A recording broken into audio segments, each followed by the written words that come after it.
It's not all that often that we have the chance to make videos here at the Hunt Fish Shoot channel and then actually have the feedback that we give feel like it's went into an all new pistol.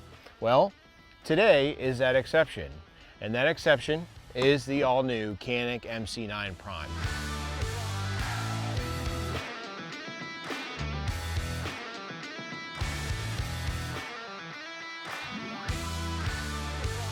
This has been and is currently for us the most requested pistol, or let's say weapon, of 2025 for us to review. We have had it now for about a month. It's just that we're finally getting around to it because we have a lot of stuff going on. So we're going to talk all about the all-new Canik MC9 Prime. Now, if you're not familiar with this pistol, the Canik MC9 Prime obviously comes in a very nice hard case that I will hide in the deep dark corners of my basement and never use again. But some folks really like these. It's nice to have. It's a nice case. You know, I would definitely rather have the nice case come with it than a cheap, crappy box if you're going to charge me the same price anyway. So I'm happy to see that. Now, with these though, they did come with a holster, and the holster is made by G-Code versus the ones that Canik was just making on their own. So the holster itself seems like it's a pretty good quality. We'll talk more about that here in a minute, but most importantly is the pistol itself. So with the MC9 Prime, it is a very, very nice overall design. Now, when we did the original MC9, the L, and then you had the S and all that, one of the biggest gripes I had was that I wish it had better grip textures and slide serrations. And the trigger was good, but I wished it was more like what they had in the Rival series. Well, the Canik MC9 Prime is here, and everything about this improves upon what we thought was already a good weapon system. So with the MC9 Prime, or with the original MC9, I wish that the grip texture went all the way up to where the slide release was actually located. On this one, it does go all the way up, and it is a good overall grip texture. It has good grip textures here in the rear of the back strap, very similar to what you find on the TCI Combat, and then the front strap has good texturing as well. It's more aggressive than what you find on the standard Canik pistols in this size category.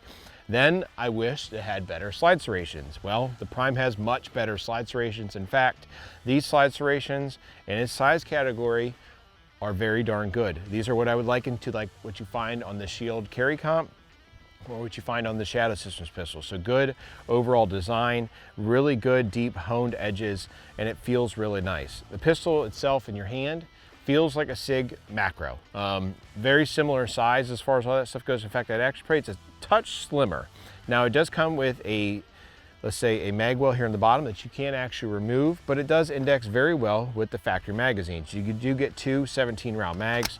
They fit very nicely in the pistol, and overall how the fit and finish is on this thing is really darn good. The magazine release is easy to get with a full-size grip. And the overall size profile does feel good. Now, these pistols in general, this size category started off as what we'll call the micro compacts, and it's kind of, you know, garnered or grown into what we've seen as a slimline compact, and so that's what we'll refer to this to today. Now on the front, what changes this pistol and makes it the Prime is it actually has a ported or compensated barrel here on the front. Now you do get a good overall length, so it's a little over 3 inches in total length before you reach the ports here on the front. It does have a lightning cut across the top that says Prime, and then outside of that you have good textures and everything like that. It is optics cut. We did mount a Vortex Defender CCW on here, so it does fit Shield RMSC style footprint. Now the iron sights on here are fantastic. I'm super happy to see that they went with night vision iron sights. So instead of putting some crap luminescent ones or something like that, they went with straight tritium with a nice orange dot on the front and then black dot rear that still has tritium inserts. This is what SIG does on a lot of their sights, and I'm very happy to see Canik has chosen to do this as well. It's probably my preferred iron sight model going forward. So I definitely like that. I'm happy to see they did it. It does have an ambi slide stop slide release. The magazine release can be swapped. Now the trigger. Okay, because obviously that's what we all came here for on the MC9 Prime. Hands down, the absolute best pistol in this size category for its trigger, because this is still smaller than like a Walther PDP F series, and they have the new Pro series and things like that. It's smaller than that, and it does feel smaller. Now this trigger is very flat, it has the gold shoe, it looks good, and you come back into it and you'll see there's the ball and a crisp break. That actual overall weight on there, we'll pull out our scale, we'll measure it so you guys can see. I'd say it's probably going to be around like 4 pounds. I can't say it's gonna be a whole lot more than that, but I have a feeling we're all gonna be super happy about that. Probably one of the bigger things you'll notice with a lot of pistols in this size category is the trigger is kind of like an afterthought. So let's test it. Yeah, 2.9 pounds. So that's good. Now for some folks, carry weight on that is probably a bit too light for you, right? You may think that's a bit too light. So if you're worried about the trigger on here being too light for you, this is definitely not going to be for you, right? This thing has now broken at 2.9, 2.8, and 2.12. So you're looking at a sub 3 pound trigger on here. Now for a carry gun, I do not recommend that for everybody, right? I think for some folks, practicing trigger control and people that are experienced shooters, I think you'll be just fine. I think that it also though will lend you to be able to make more accurate shots at distance and ultimately improve that speed, because your reset on here is super short. It's audible, so if you're somebody that rides the reset or something like that, instead of doing it in flight, it's gonna feel good. This pistol, you know, they did a really nice job with it. You know, for 2025, Canik listens to its customers. They make good pistols. They are always budget friendly, right? So this pistol is compensated, has all of these options on here. You get a nice case, 2 magazines, a G-code holster that seems like an afterthought once again, and then a really overall well-designed pistol that feels great in your hand, has good grip textures, a pick rail on the front so you can mount all your popular weapon lights if you want to. There's not really anything on here that is an afterthought at the end of the day, outside of some things in the case, which we'll talk about the holster. They did a great job, and we're gonna shoot it today. I'll shoot it a bunch to give you guys my thoughts. What I'll tell you, it's out of the box at its price point of $650. It's really hard to beat. In this pistol itself, this all new one says something very interesting on it. Made in USA.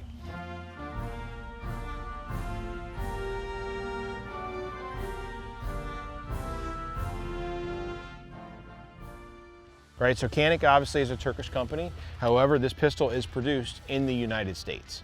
So that's really good to see. Obviously they're employing Americans to build this pistol, and that's fantastic to see, and they're doing it here locally, let's say. So overall, guys, I think it has a lot of great features. We're gonna shoot it a bunch today. I'll let you know how it shoots. We'll see how the ports perform. What I'll actually tell you though, to be upfront and honest, is that for me, if this thing doesn't really perform like the ports wise, that they don't really do a whole lot, it really doesn't affect my decision as far as for saying that this is probably one of the best pistols for the money. Just because of how well it's designed, how good it feels in your hand, how good the trigger is, slide serrations, the optics cut, the sights, it's a whole package. It feels good and nothing's an afterthought. Now, one thing in the case, right? So I mentioned about the holster. I have several G-code holsters, probably some of the nicest ones in the business. I'm not really too sure what Canik did when they went to G-code and said, can you screw up a holster for us? I don't know what happened. Here's what I'll tell you, because I've messed with this holster a lot as far as for the tension. Okay, most G-code holsters, if you're familiar, they don't do this, right? And in fact, if I tighten this thing anymore, both in the rear and the front, to get it to where it doesn't do that, it just is so tight I actually can't pull it out of the holster, and it actually wants to rip my pants off trying to do it. So, right there is about as tight as I can get it, and you see how you got all that slop. Like, I don't think it's gonna fall out, right? Like, that's fine. So it'll work in a pinch. But I just wish that, because G-code is so well known for making really nice holsters, I wish that this was better fit, especially when it's specifically for this pistol, right? But for me, it's not even a selling point. I could care less that it comes with it. I think overall, without the holster and without the box and just 2 mags, if it came in a cardboard box with 2 mags and all that, I'd say it was worth it. These other things are merely a bonus. So for some folks, you're gonna like the holster. For me, I'm not a fan. But I think the rest of it, really well done. And let's shoot this thing, and we'll determine if it's any good. I'll run a bunch of rounds through it. We'll see if it actually performs. Sure it will. I don't think, to date, for us personally, whether we were given the Canik pistol to us from Canik, like this one was, or we bought them, we have never had any issues with our Canik pistols. And in fact, I'll keep saying that I think they're one of the best values on the market. So let's shoot this thing and see how it performs. First shot, the all-new Canik MC9 Prime.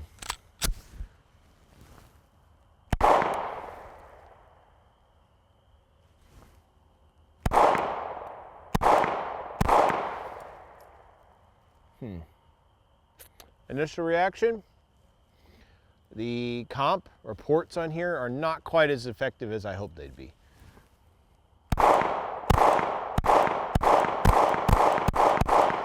The reality is though, is that the MC9 in general is a very, very nice shooting pistol. I gotta adjust my dot here a touch. But, you know, right here we're at like 10 yards, probably a little over, and 17 rounds, you know, and I'm able to hold like, let's say a fist-sized group, you know, shooting relatively fast. Just first rounds out of the gun, I'll adjust my dot to the right, couple inches and up a touch, because I usually always aim right here in the center of the sternum. But overall, you know, it feels good. That they do work in comparison to how the other ones are. What I would liken the ports on here and their effectiveness to is, if you're familiar with the Hellcat Pro Comp, they're like that. This is not like a X Macro. It is not like a Radian build, like we just have a video coming out, or you should be seeing that by now. Or it's not like a Shadow System CR920 XP. Feels good in the hand, right? But this thing, the ports on here are not as effective. And I can definitely tell that. So, you know, you're probably gonna sense some level of disappointment because I expected it or wanted it to be a little bit better. But the rest of the pistol does feel good. The trigger does feel good. So let's run this thing a bit more. We'll shoot at speed, and let me adjust my dot.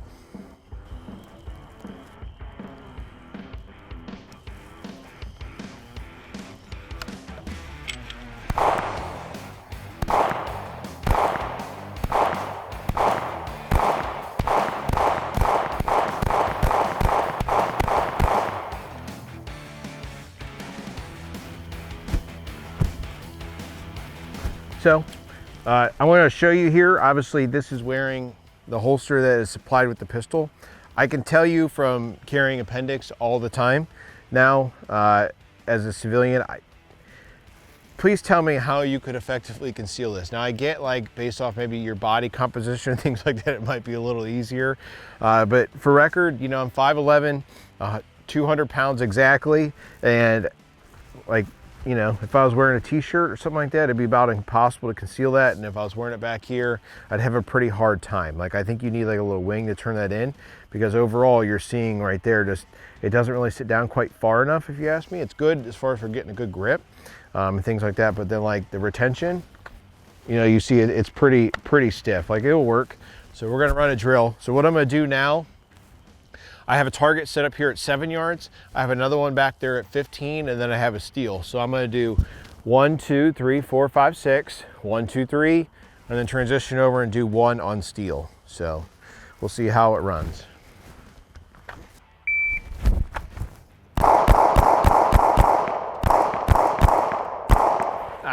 Missed that 1 on steel. Try it again. I got 7. So put us into a reload. So I'll do 2 on the steel. Therefore, there's a reload.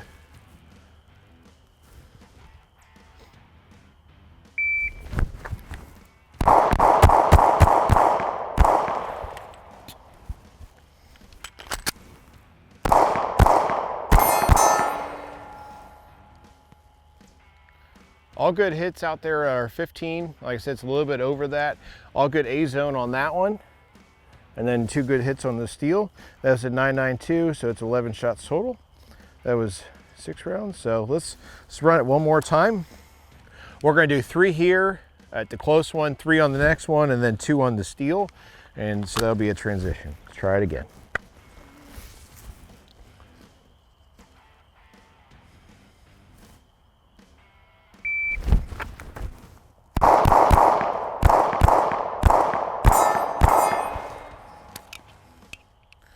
A little bit slow in the transition. We have 5 total now. So we'll do 2, 2, and 1.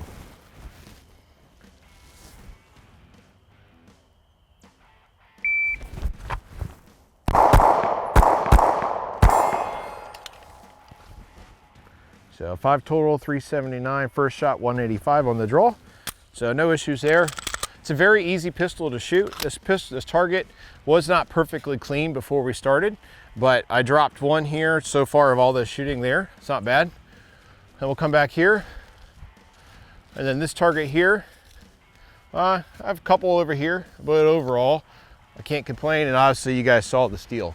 Very, very easy pistol to shoot. It shoots a lot like a full-size gun. I think it shoots really, really darn nice. Again, I will tell you right now, I don't think the ports are all that effective. Maybe 10%. It's less effective than what you find on the Hellcat Pro Comp, but this shoots better. It's not as snappy. So, you know, all that stuff seems good. We're running 124 grain cellular and bellet today. It's a very easy pistol to shoot. And in fact, I want to run it through some more drills, just like what I just did there, because of how well this thing ultimately shoots. It feels really, really well. It feels good. Really, how it shoots and all that stuff. And the trigger, it's just, I love it when there's a good trigger because it's so predictable ultimately when you're trying to squeeze off very precise shots. And here, you know, like when I'm transitioning, let's say from a close target at 7 and going back further than that, you know, these aren't perfect, right? You know, these aren't perfect. And I'm not looking for a perfect sight picture. You could refine it, but these hits in general are effective if we're looking for self-defense. So I'd want to tighten them up, but these are safe shots in general. They're still well within a C zone if we're doing that, and just outside an A. Speed and things like that, practice will clean it up. All right, I'm gonna do 2 to the chest, 1 to the head, so basically failure to drill or a Mozambique here on the closer target. Then I'm gonna transition to the further target. That's again, it's a little past 15. I'll do 3 to the chest, so ultimately stop the threat, and then I'll do 3 on the steel plate here to my left. So grand total on the rounds here, you're looking at 9, right? So 2 to the chest, 1 to the head, 3 on a lower percentage, harder target to hit, and then same thing on the other one.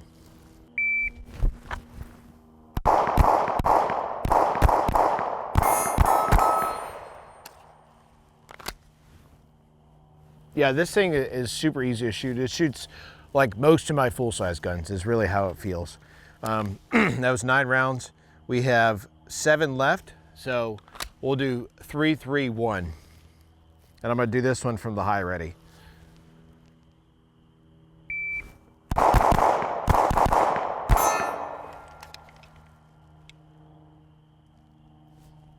Yeah, you can, okay. This is the point that I like to make a lot of times with good triggers versus bad triggers. That is hard to do, like I just did. What I'll say is with a poor trigger. In fact, I think I only dropped 1 shot on the further one there, and I kept a pretty good cadence. You know, I shot 7 rounds in 2.8 seconds with a transition between all of them. So I'm happy with that. The thing shoots really damn well. Like I said, besides the fact that I don't think the ports are effective, I mean, they do help, right? They're probably like 10%. But overall, how the pistol shoots, like I mentioned before we even started shooting, that even if these ports don't work that well on this pistol, the rest of the thing really is a damn good shooter. Just because of how everything else is put together. It points very well. It's very easy to pick up the dot because it's a very natural grip angle versus what you get on the Shadow System stuff or Glock.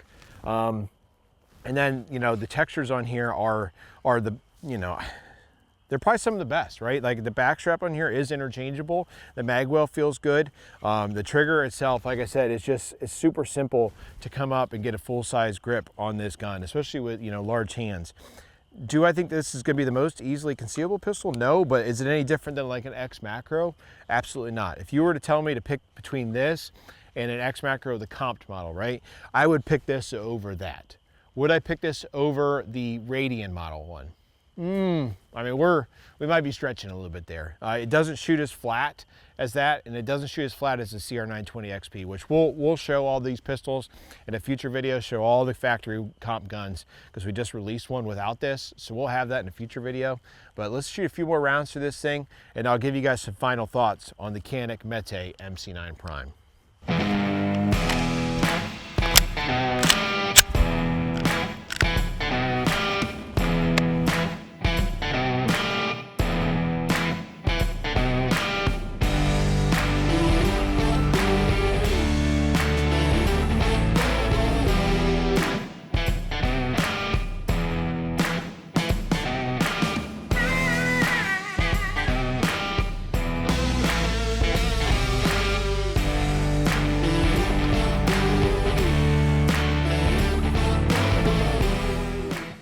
Canik MC9 Prime. Really good pistol. For the money, can't be beat. No way. You know, made in USA on this one. Obviously Canik is a Turkish company, so if you don't like that, I have no answers for you, right? But outside of that, it's the full package. You buy this pistol and you need absolutely nothing besides the holster that comes with it is a piece of doo-doo. It's just not very good, right? But the rest of it is really, really good. They did a really nice job and it shoots really well. This thing, there's really nothing on this thing that's going to hinder you from shooting. The trigger's fantastic on it. The slide serrations are great. The optics cut's good. Good IR sights, especially being the night vision like that. It's got a light rail up here in the front, so you can mount a light if you want to. Good size magazine release. I don't have to break my hand. The grip textures come all the way up to the top. I felt no slippage in this pistol, regardless of how fast I tried to shoot it. And you know, yeah, I miss sometimes, but I like to kind of push the gas a little bit and shoot faster. So on here in the bottom though, the mag well is removable. It comes with different back straps in the box. It comes with a nice case if you're into the case. You know, the magazine, the holster, it's usable. Like I said, it's not that great. The ports, I'd say roughly about 10% effective rate on there.